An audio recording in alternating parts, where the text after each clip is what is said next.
Hi, this is Brad from Make It Labs, and we're going to be doing a little tutorial here on 3D engraving and deep engraving with EZCAD3 because there are really no good English references out there. So let's get started. So the first thing, in order to do any type of 3D or 2.5D engraving or deep engraving, is you want to go into this 3D view button right here. And when you click on this, you will get actually two different toolbars. This first one here is just about some different view options that we'll get into in a second. And this one over here that starts with the STL basically gives us the ability to import and to manipulate the 3D files that we will want to use. So there are three different ways that you can import and use 3D files. One is to use an STL file, which is a stereolithography file. It's a file that you typically use for printing 3D objects, and you can pretty much export an STL file from any CAD program or even from Blender. It's an actual 3D model. The other big one that we're going to be covering is what's called a depth map, and a depth map is a black and white file that is a representation of the height or depth of the areas of the piece that you want to do. And the nice thing about that is you can create a depth map file in any black and white paint program, vector graphics program, anything. It doesn't need to be true 3D. But the one that we're going to start with right now is a simpler one, which is just kind of a canned thing that the software has, which is you can create a basic 3D surface, and we're going to click on this button right now. There are a few options, and just for illustration, we're going to be doing a cylinder, and we're going to be doing a 10 by 10 cylinder across the A and B dimensions, the X and Y dimensions, which is going to give us a 5mm deep piece. So if I just click OK right now, it's important to note that we are in the 3D view because the 3D button is selected and we have our piece. You can use Control left click to rotate around your view. You can use your mouse button to zoom in, sorry, not your mouse button, your mouse wheel to zoom in and zoom out, and you can push the mouse wheel and then pan to pan the view around. That's one way of manipulating the view. The other important way is these 6 buttons over here in this tab. The rightmost one gives you a nice orthographic view, and the third one in the front view is kind of important because this gray line represents kind of the Z-plane, so it shows you where your piece is sitting on the Z-plane. So if you notice that it's a little bit under the Z-plane, so it goes negative and then a little bit positive. These 3 buttons over here give you different ways of viewing it, and if I go into ortho view right now, you probably won't see it too much on this, but you can have a wireframe view and then kind of a couple different rendered views, and we'll look at those in a second. But most importantly is, again, we're in 3D view, so I'm viewing this as a 3D object, and when I view it as a 3D object, you will notice that there's nothing listed under the object list, because the object list just shows, our 2D slices and hatches that the laser is actually going to hit. So the idea here is that we need to convert a 3D object into 2D slices. And this is done by this button right here, which is called surface deformation. It looks like the AT&T logo. And when I press it, we'll get a dialog box. And it has the following options. The 2 most important ones is it wants to know the top and the bottom of the object. And as we just noticed when we looked back, I'll switch back quickly into front view. We noticed this one came a bit below the Z-plane and went a bit above the Z-plane, and when we created it, it was about 5mm. So when we go into surface deformation, you'll notice that it's indeed showing it goes minimum Z a little bit below the Z-plane, and it goes the maximum is a little bit above. These 2 buttons right here just let us set it to this is what it's detecting the object as, and this is basically saying, yeah, I want to go right from the top to the bottom. The third one is the thickness, and this is basically the thickness of each slice that we want to engrave as we're slicing through this 3D object. So the thickness of each slice is going to correlate to how many layers it is actually going to slice. So for example, this object we said before was 5 millimeters. So if I say I want each slice to be 1 millimeter, it's going to slice it into 5 layers. 5 layers is obviously not a lot, so let's just do 0.1. And that'll be 50 layers. Now it's important here, when you think about thickness, it's not really the thickness of the object, but it's the thickness of the engrave that you want to do. So engraving 5 millimeters, well, it can be done, that would take a while. But if you think, let's say I have a coin and I want to engrave 1 millimeter into the coin, it doesn't really matter if your coin is 4 millimeters thick. The thickness and the thickness of the object that you bring in, you got to think about as the thickness of how far you want to engrave. And this is important because this is how it's going to adjust the focus of the laser. If you're going to go down 1 millimeter, you want the focus of the laser to adjust by 1 millimeter as it goes through the piece, meaning it's going to adjust the focus 0.1 millimeters for each layer.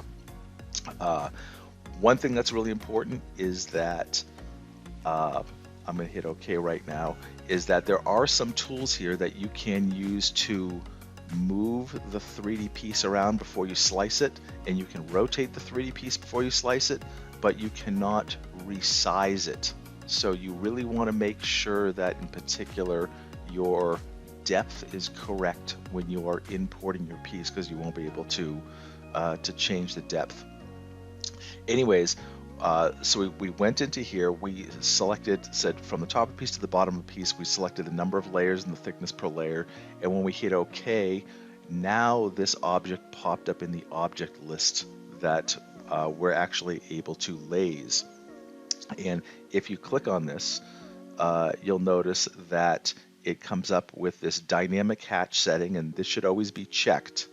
And the dynamic hatch setting has underneath it current display layer index, and it will allow you to select these different layers.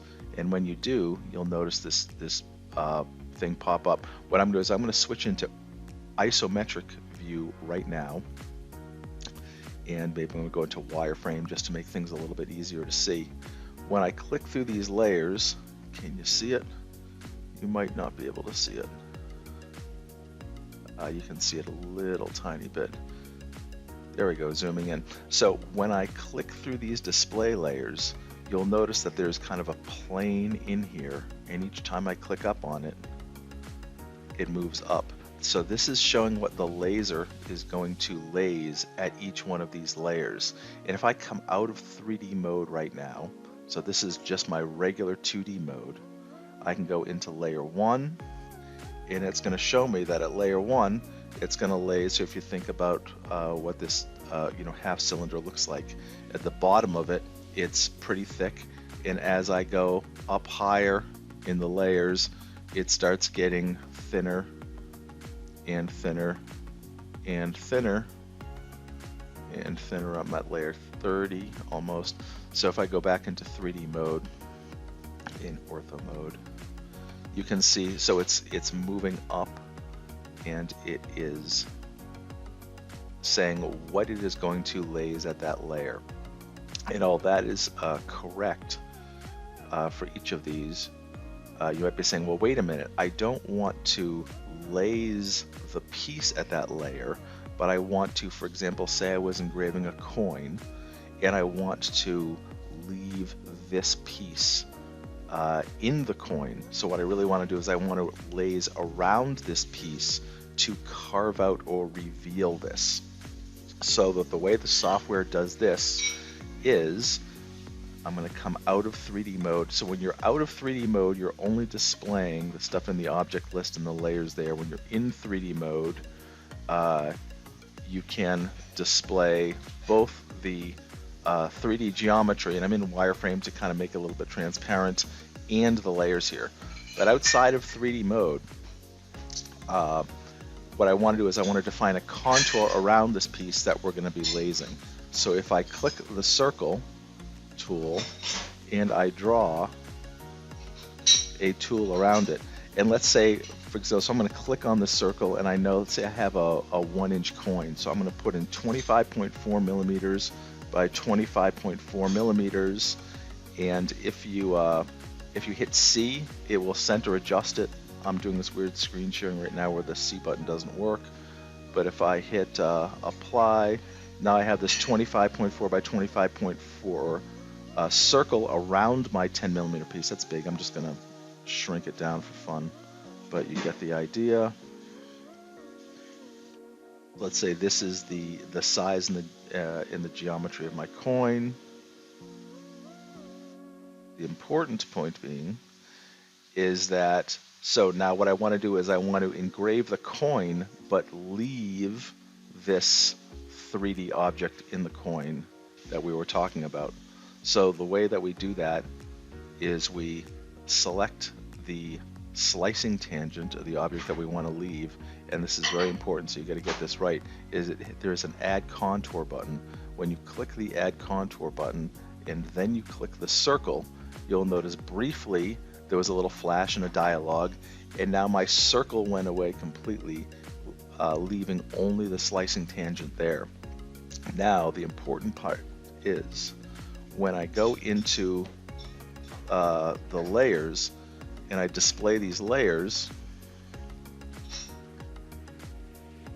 I'm now getting a negative of what it is going to slice. So this got a little bit messed up because my circle wasn't the right size. So let me undo that. I'm going to get that circle back. I'm going to hit undo. I'm going to make the circle a little bit bigger.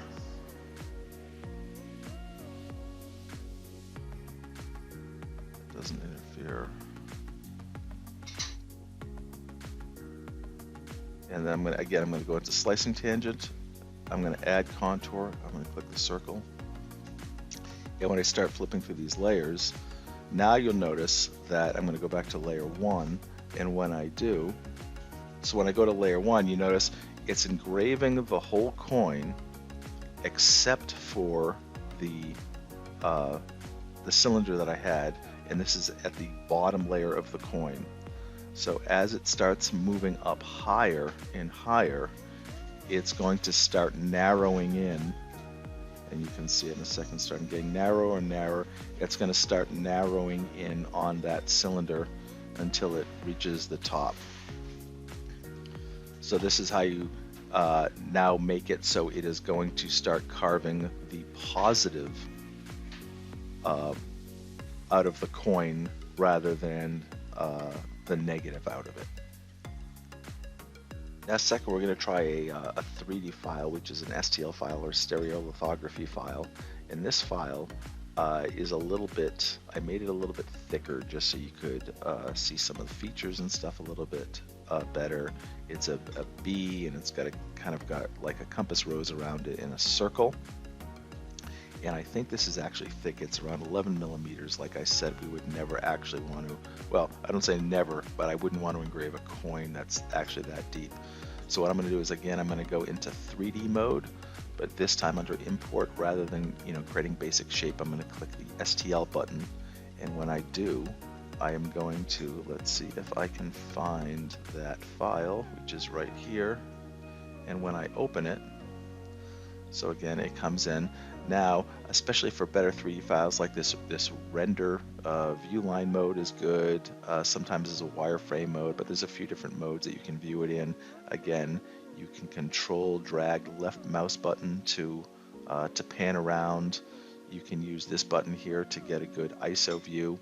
But again, the front view is going to show me that the bottom of my coin is kind of sitting on that Z line right there. And if I wanted to manipulate it, again, I can go into this transition surface that would let me move it on the Z axis or the X and Y axis. I could move it around. I could center it if I needed to, but it's actually pretty good and centered right now. So all I need to do is slice it like we did before. So again, under the surface deformation button, again, it is showing me here that this coin is about 11.5 millimeters. It goes from 0 to 11. So again, I'm going to tell it to slice the whole thing. And if I did a 0.1 millimeter thickness, which is pretty thick for an individual slice of any material, maybe not a plastic or something, it's going to slice it into 117 layers. Actually, I'm gonna set that to 2 just to drop down the number of layers that we're going to have to, I'll set it to 4 just to drop down the number of layers we actually have to walk through.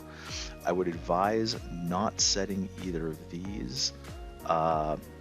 Z range from large to small. That basically, what that really means is going to arrange the layers from top to bottom rather than bottom to top, or vice versa, because when we actually hit it with the laser, we want it to do the top layers and then down successively into the bottom layers. So don't select these unless you're doing something specific.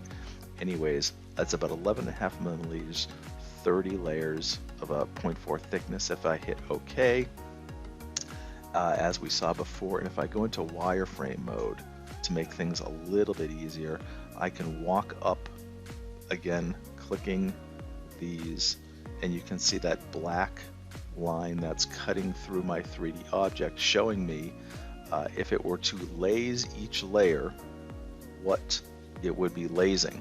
Now that again is not right, because we don't actually want it to laze the bee or to laze this outer ring. We want it to leave those things there. So how do we do that? So again, I'm going to pop out of 3D mode, and like we did before, I'm going to draw a circle around it and do the contour. But like I said before, we can't adjust the height of the piece. Like this piece was 11.5 millimeters, which is thick, and I can't adjust that for the software. But let's say my coin itself was 1 inch. I could actually type in 25.4 here. I could apply that.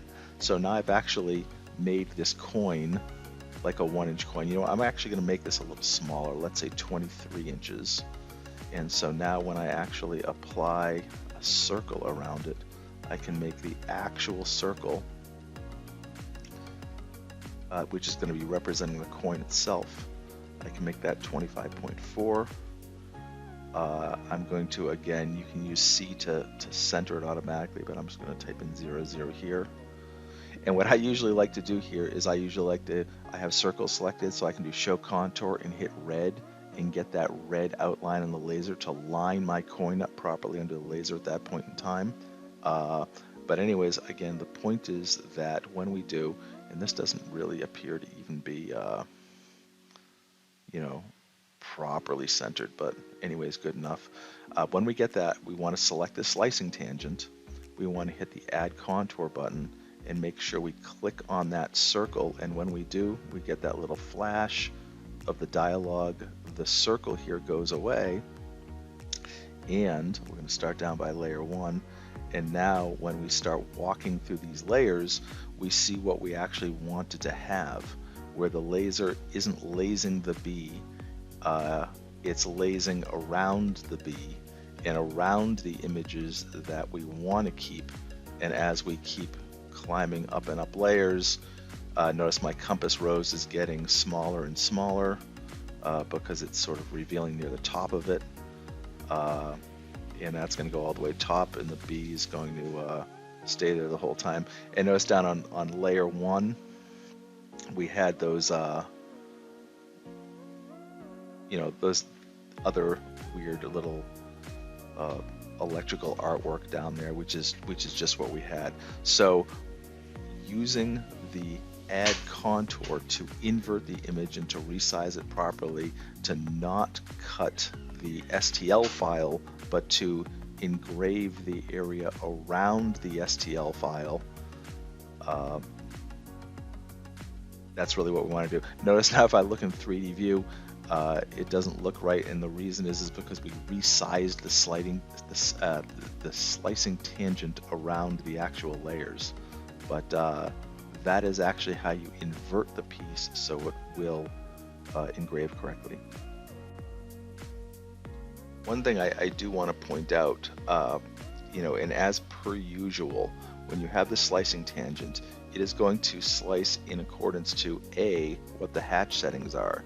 So B, if you're having trouble seeing stuff, like it's not even coming out, your hatches aren't working, make sure your hatches are enabled, make sure you have the right number of hatches and proper hatch settings. And of course, if the piece isn't coming on the laser, make sure you have the correct pen specified. And over in your pen box settings, make sure you actually have proper settings for what it is that you want to laze, because all these, your hatch and pen and power settings, will apply here just like it does with any other thing that you laze. The last flow we're going to go through is the 3D depth map. And we're going to go through a few different permutations of this because there are some pitfalls to it. On one hand, the 3D depth map is really easy to create because it's just a black and white piece of artwork. Like, you could create it in any paint program or any vector graphics program. You don't need to be a 3D artist or illustrator or know how to shoot, cameras in Blender to do that. But there are a few pitfalls which make it tricky. So first off, this button right up here, the import bitmap, is what you use. So again, we're in the 3D menu. So inside the 3D menu, we have this bitmap to curved surface. So we have to click that. And when we do, we get this. So the first thing we want to do here is click the bitmap button. And when we do, we now get a dialog that will allow us to import a couple of bitmaps. And I made a few versions of the same one to illustrate sort of some of the problems that we're going to potentially run into. And the first one that I want to show you is this one right here, and this is what it looks like in GIMP. And notice that it has a little bit of an alpha around it, and the actual image goes right to the edge. So this kind of checkerboard pattern is the alpha, or the transparent space. So that is the first one that we're going to pull in. And when I pull this one in, and this is the reason I'm pulling it in, is there it goes. That's what it looks like. And when I open it, so there are a couple settings. You can set the DPI. 100 by 100 is probably good. Sometimes I go higher. I think I've gone up to 600 by 600.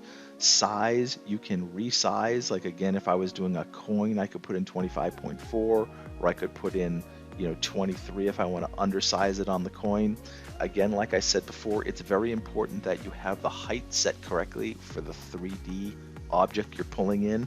And this is where you can specify that for a depth map file. Depth map is just a black and white file, doesn't really know about depth, quote unquote, but this is where you can specify what you want to engrave.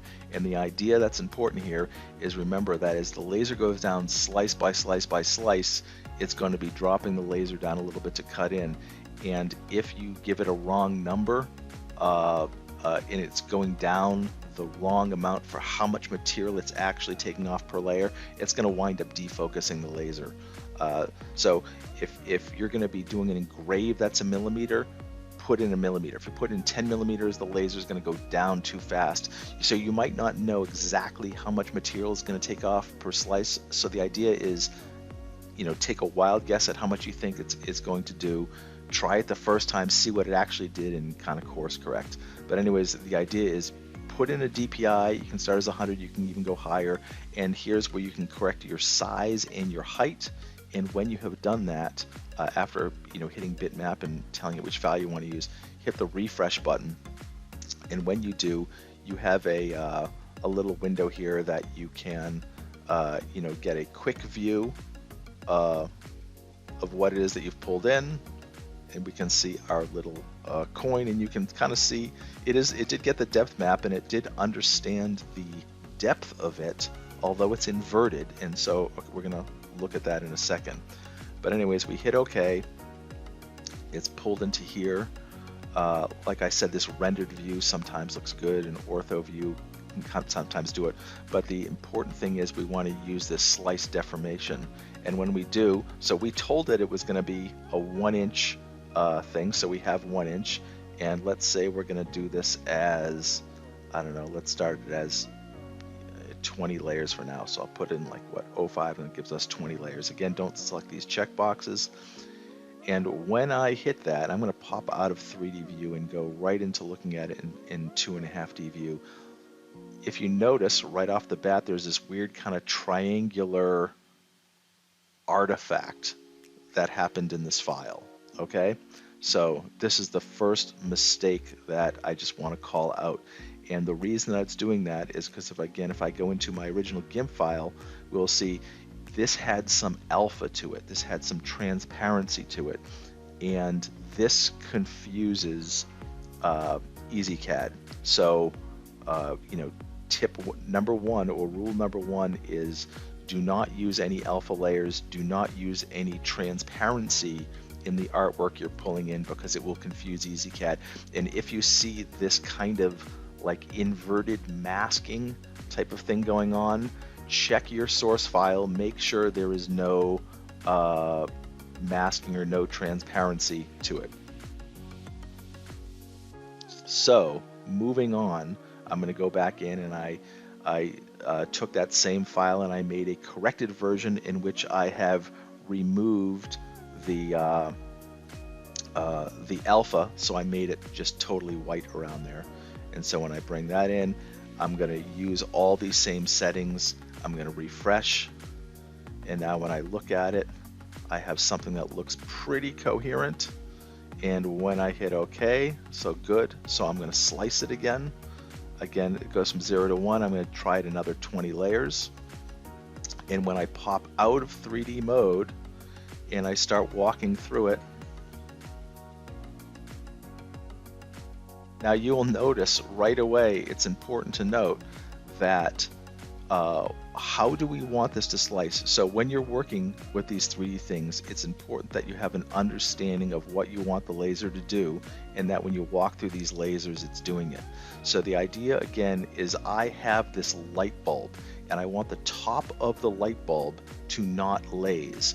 And as the laser moves down through the piece, I want it to laze less and less of the light bulb. So as I start at layer 1, I want to see just the top or near the top, let's say layer 2, the top of that light bulb, and which you can see here, just that piece, and also the text in the band, those are supposed to be high up there too.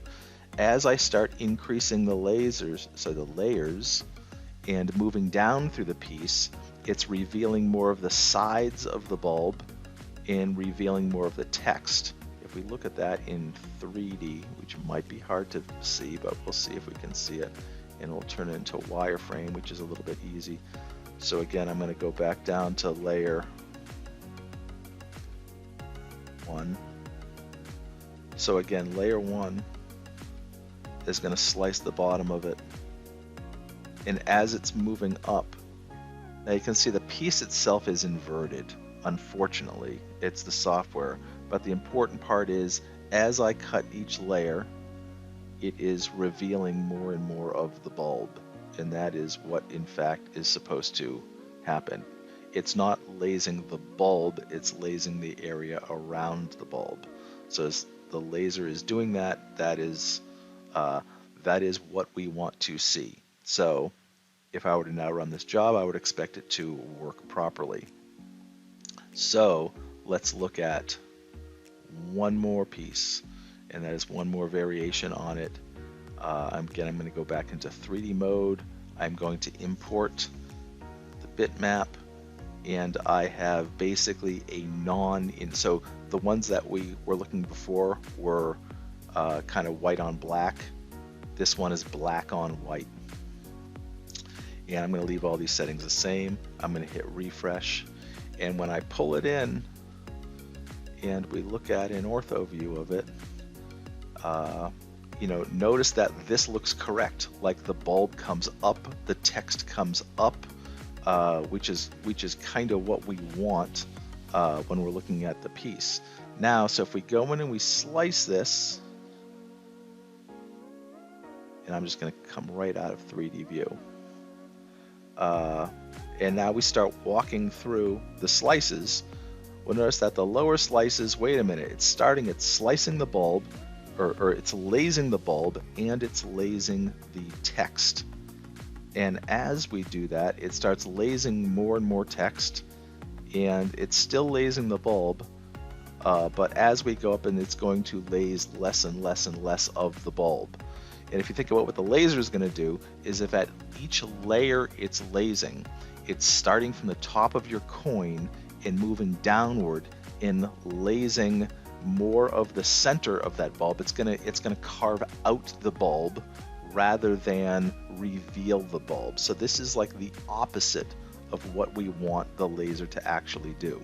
So again, this is a case where if we wanted to lase this file, we would add a circle, we would click slicing tangent, we would add contour and then select the circle. And then after doing so, now we have wound up inverting the artwork by adding the slicing tangent. Let's talk a little bit for a second on how we can tell if these slicing tangents are actually doing the right thing or not. So suppose we're doing this coin and we want this coin to have just this bulb, and we'll simplify it and exaggerate it a little bit for illustrative purposes. If we want the bulb to relief out of the coin, then we want to be carving the area around the bulb away, which means we need to start with the material that's thicker than this bulb, and we're going to carve the bulb out of the material. So the most important thing to remember here is that when we start lasing, we're lasing at layer 1, and layer 1 is at the top of this solid workpiece. And as we lase more and more layers, i.e. layers 2, 3, 4, 5, we're actually lasing down into the material, which means we should be revealing whatever image we want to reveal.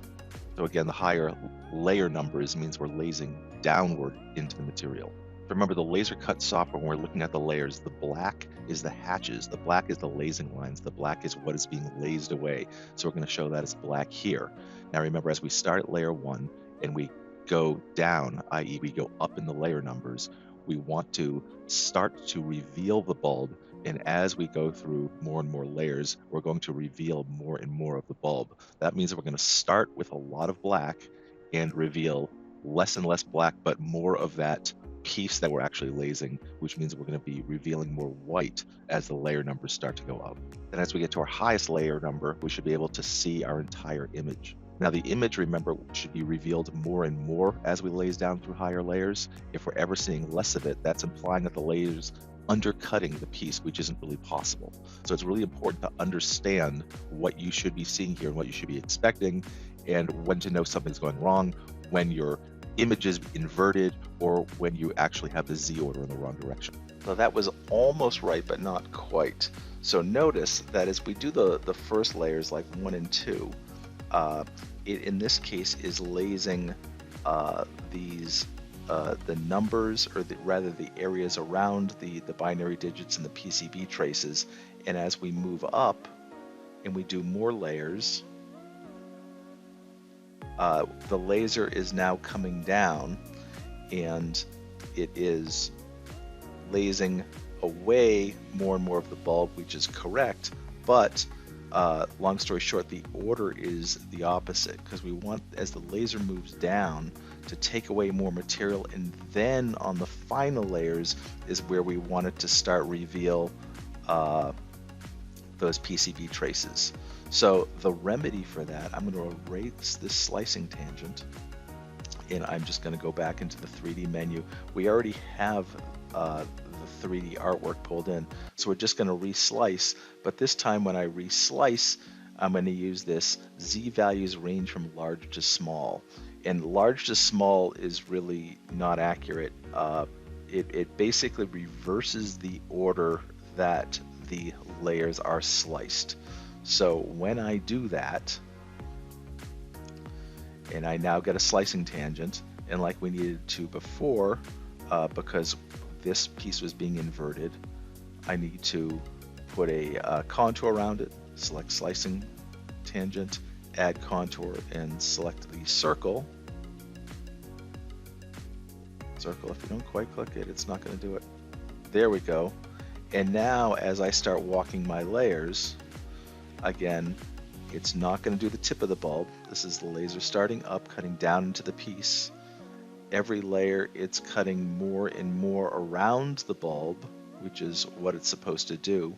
But now finally, when I get around layer 18, now it starts revealing these lower features. So needing to use, again, that